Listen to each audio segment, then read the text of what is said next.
নমস্কার, আমি তরুণ ঘোষ। কূটনৈতিক দিক দিয়ে দেখতে গেলে বাংলাদেশের এবার পাশ ফিরে শোয়ার সময় হয়েছে।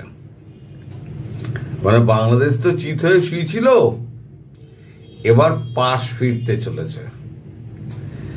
মানে আমেরিকার এখন যা অবস্থা, তাতে বলা যায় ফাটা বাসে আটকে গেছে আমেরিকা। বাইডেন যাওয়ার আগে দুটো কীর্তি করে গেছিলেন।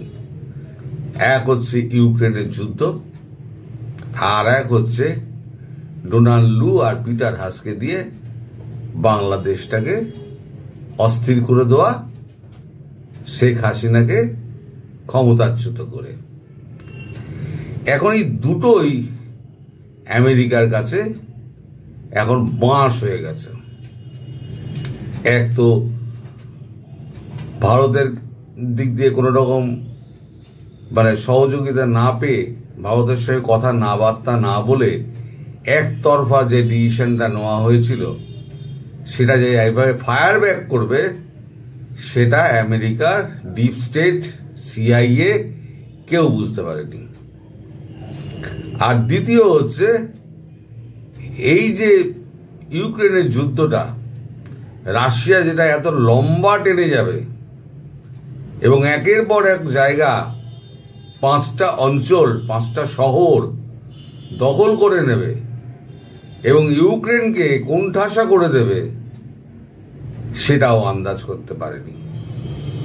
ফলে ট্রাম্প যখন ক্ষমতায় বসলেন, ট্রাম্প দেখলেন যে আমি যদি এই যুদ্ধটা থামাতে পারি এবং যদি বিশ্বে একটা শান্তি আনতে পারি, তাহলে পরে আমার নোবেল প্রাইজ তো একেবারে মানে বাঁধা রয়েছে।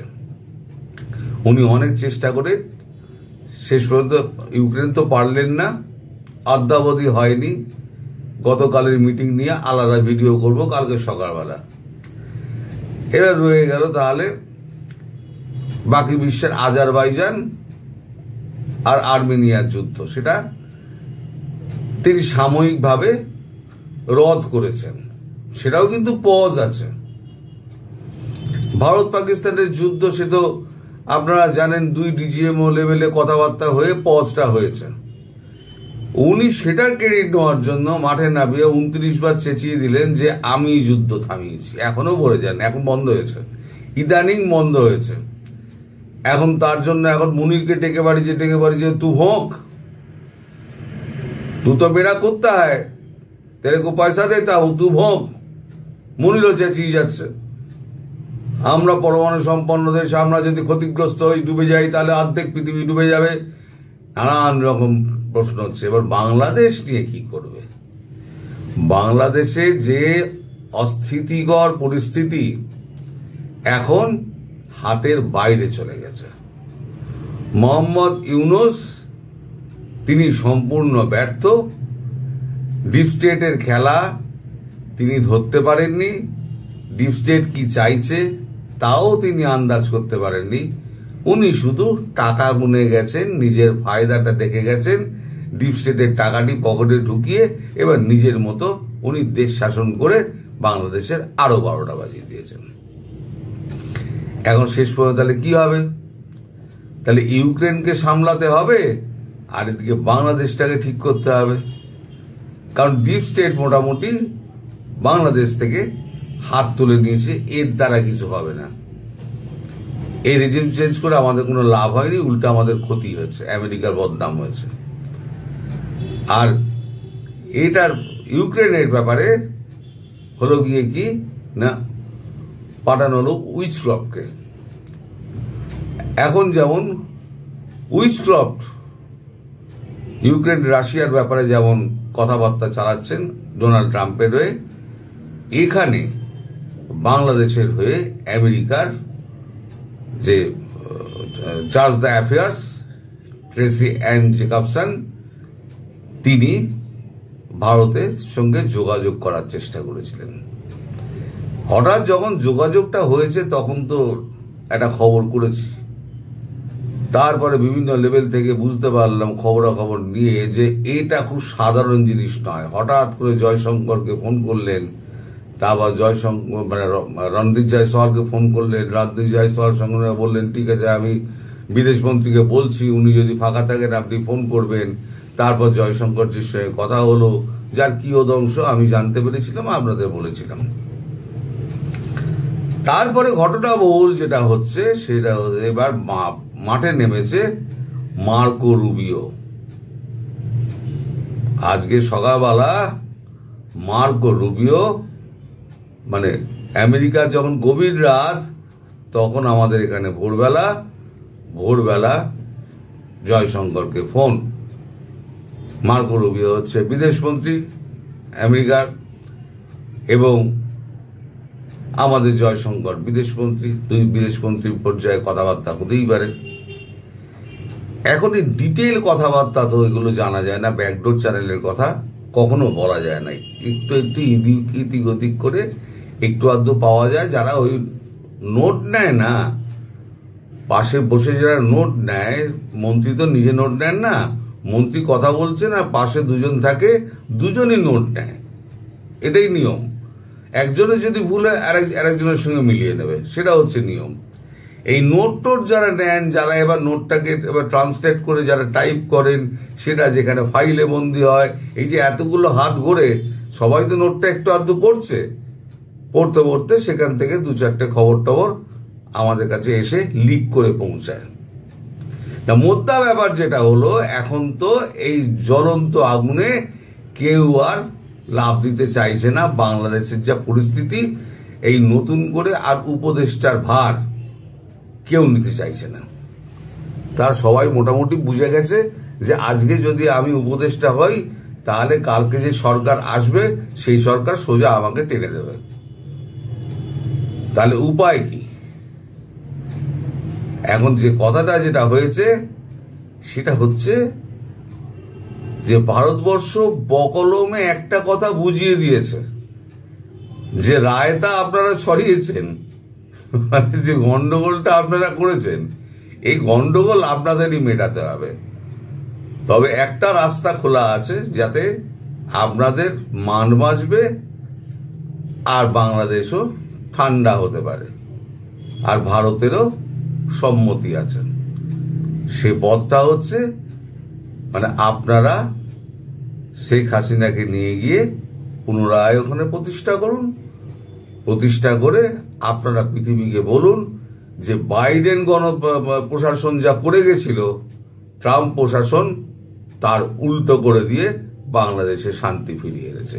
এই একটাই রাস্তা আপনাদের সামনে বেঁচে আছে, যেটা আপনারা অ্যাপ্লাই করে আপাতত মুখ রক্ষে করতে পারেন। কারণ আপনারা কিন্তু রাশিয়ায় গিয়ে কিন্তু আমি যা খবর পেয়েছি, যা কথাবার্তা হয়েছে, আপনারা কিন্তু মানে করতে পারবেন না, মানে ডাল গলাতে পারবেন না। কারণ পুতিন মানবেন না। কেন মানবেন না, কি না মানবেন না, সে কথাও নিশ্চয়ই হয়েছে, না হয়েছে আমি বলতে পারবো না। তবে এটা কথা হয়েছে, পুতিন মানবেন না, ফলে আপনাদের ওখানে ডাল গলবে না। যদি এক দুটো কাজ আপনারা করেছেন, একটা কাজ আপনারা করেছেন, আজারবাইজান আর আর্মেনিয়ার যুদ্ধটা বন্ধ করেছেন, সাময়িক পজ হয়েছে। আর বাংলাদেশকে যদি স্থিতিশীল করতে পারেন, তাহলে ভারতের হস্তক্ষেপ করতে হবে না। তাহলে পৃথিবী জানবে যে আমেরিকা ভুলটা করেছিল, আমেরিকাই আবার ঠিক করে দিয়েছে। তার মানে ট্রাম্পের মূল্যায়নটা বাড়বে।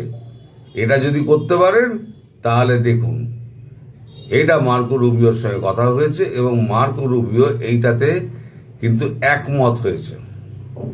এটা শোনা যাচ্ছে মার্কো রুবিও এতে একমত হয়েছে। মার্কো রুবিও শুধু বলেছে যে আমাকে একটুখানি সময় দিতে হবে, আমি প্রেসিডেন্টের সঙ্গে কথা বলবো, আপনি যে পরামর্শ দিয়েছেন সেটা নিয়ে আমি প্রেসিডেন্টের সঙ্গে কথা বলবো। তখন ডক্টর জয়শঙ্কর বলেছেন ঠিক আছে, কথা আপনি বলুন, কিন্তু কথা বলার মানে এই নয় মাসের পর মাস টেনে যাবেন, ভারতবর্ষ এটা মানবে না। তারপরে ট্রেড ডিল নিয়ে অনেক কিছু কথাবার্তা হয়েছে, সেগুলো তো অপ্রাসঙ্গিক, এইখানে কথা বলার তার কোনো মানে দরকার হয় না, প্রয়োজনও পড়ে না। মোদ্দা ব্যাপারটা হলো ভাটা মাসে আটকে গিয়ে এখন উদ্ধার পেতে গেলে শেখ হাসিনাকে আবার আমেরিকাকেই হাতে ধরে নিয়ে গিয়ে বাংলাদেশের চেয়ারে বসিয়ে দিতে হবে। তা নইলে ভারতবর্ষ যদি নাক গলায় তাহলে আমেরিকার নাক কাটা যাবে, সারা বিশ্বে তো নাক কাটা যাচ্ছে। ফলে এই নাকটা যাতে বাঁচে আর ডোনাল্ড ট্রাম্পের যাতে নোবেলের সিঁড়িতে আরো এক ধাপ উঠে যান, সে চেষ্টা কিছুটা সফল হবে। এই গোটা ব্যাপারটা, এই মার্কো রুবিওর গোটা ব্যাপারটা, এটা জোগাড় করতে গিয়ে যে ফাইল হস্তান্তর হয়, এই যে টাইপিং হয়, এই যারা করে, এই বিভিন্ন লোকের কাছ থেকে বিভিন্ন কথাবার্তা পেতে আমার অনেক দেরি হয়ে গিয়েছে। ফলে এই ভিডিওটা করতে আমার অনেক দেরি হয়েছে। তাই আমি একটা এই পোস্ট দিয়েছিলাম যে এটা আমি সময় মতো করতে পারছি না, যখন রাত্রিবেলা পারবো তখন করব। তবে এর কিন্তু একটা ফলো আপ হবে, এই ঘটনার কিন্তু ফলো আপ হবে। মার্কো রুবিও যখন এর মধ্যে ঢুকেছে তখন কিন্তু এর ফলো আপ হবে। এর ফলো আপ হলেই আমি আপনাদেরকে জানাবো যে কি হতে যাচ্ছে না যাচ্ছে। তবে বাংলাদেশের মানুষ একটু আপাতত নিশ্চিন্ত হন যে ডক্টর ইউনূস থাকছেন না, ওকে পদত্যাগ করতে বলা হয়েছে। এখন শুধু দিন গোনার অপেক্ষা। এখন ইন্টারিম গভর্নমেন্টের দায়িত্ব কেউ নিতে চাইছে না। ফলে একটাই রাস্তা বাংলাদেশের কে শান্ত করার জন্য, আমেরিকাকে শেখ হাসিনাকে নিয়ে গিয়ে আবার পুনঃপ্রতিষ্ঠা করা। কারণ তিনি এখনো বৈধ প্রধানমন্ত্রী। সারা পৃথিবীতে এইটা যদি প্রতিষ্ঠা আমেরিকা করতে পারে তাহলে ডোনাল্ড ট্রাম্পের সামনে কিন্তু নোবেল প্রাইজের এটা কিন্তু এক ধাপ উঠে যাবে। এটা হচ্ছে আসল কারণ, যেটা ডক্টর জয়শঙ্কর মার্কো রুবিওর মাথায় ঢুকিয়ে দিয়েছে। এবং মার্কো রুবিও লড়ুক এবার প্রেসিডেন্টের সঙ্গে। আর ওই মাথা মোটা প্রেসিডেন্ট, ওকে মোটামুটি যা বোঝানো হয়, ও নোবেলের জন্য ও যা খুশি তাই করতে পারে। ওই নোবেলের স্বপ্ন যে দেখিয়ে দিয়েছে না, ওতেই কাজ হয়ে যাবে, দেখবেন। সবাই ভালো থাকবেন, সুস্থ থাকবেন, সাবধানে থাকবেন। নমস্কার।